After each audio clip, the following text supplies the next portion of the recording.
Hey, also, I was playing with Jamboard today, and I just wanted to show you a couple features of a real quick play that I did so that you can see some of the benefits that I found. So here is, obviously, here's your title. It is a Google Apps for Education. So when you're at your Google screen, you go up to the boxes up here, and you can scroll down, and here is Jamboard. So if you click on Jamboard, it opens up, and this is the one I was using, it opens up kind of what you have, kind of like your drive. So what's in your drive. And, oops, hold on, there it goes. Okay, so you double click. Up here, let me get my laser. You can do that. So you've got a laser tool here. So up here is pages. So you can create new pages. You can go back to pages. Here you can do different backgrounds. So if you're writing, I think the lines are too small, but if you need lines, that would be great for that. If you're doing graphing, this would be good for that. You can't alter the size of the lines, it looks like, but you could still use it. There's no text option, which is probably a negative for me, is that there's no text. So everything has to be written. So using my mouse, this is my pen tool, and you can choose what type of pens, paint, your colors.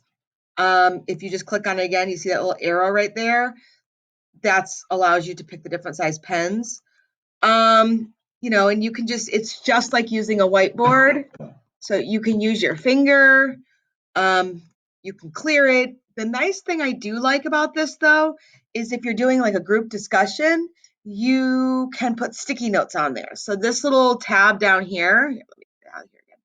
This little tab down here is sticky notes, and you can change the color of your sticky note based on a topic. So if I'm talking about the water cycle, I'm going to talk about, or I'm having a discussion on the water cycle, I'm going to talk about evaporation. And anything that I talk about evaporation is going to be under the yellow sticky notes. So then I can change this one and do precipitation. Oops, if I could spell it right. Precipitation. Okay, so anything that I talk about or I put under there, and you can move these around, and you could edit them or duplicate or delete them that way. So you could set up your board for organizing things. That's a pretty cool feature. You've got your laser here that you can use to circle stuff or underline things. My biggest negative on this is that there's no text feature, and that it's really hard to write. Like this, the different backgrounds are really small. So even if you use the the line feature, and you want to write something, it's too small to write. So that would be my only negative, but it's great for organizing ideas and working with kids to organize their thoughts, maybe for a writing aspect. As far as math, you could just use it as a whiteboard. Here, let me use the pen. 32 plus 12, plus 12. I actually found it was easier to use my finger than it was the mouse. But as you can see, it's a little bigger, and if you don't have a touch screen, that makes it a little bit more challenging. The other thing that I do like, though, is that you can input or import a picture, and you can use a Google search. So if I'm talking about the water cycle,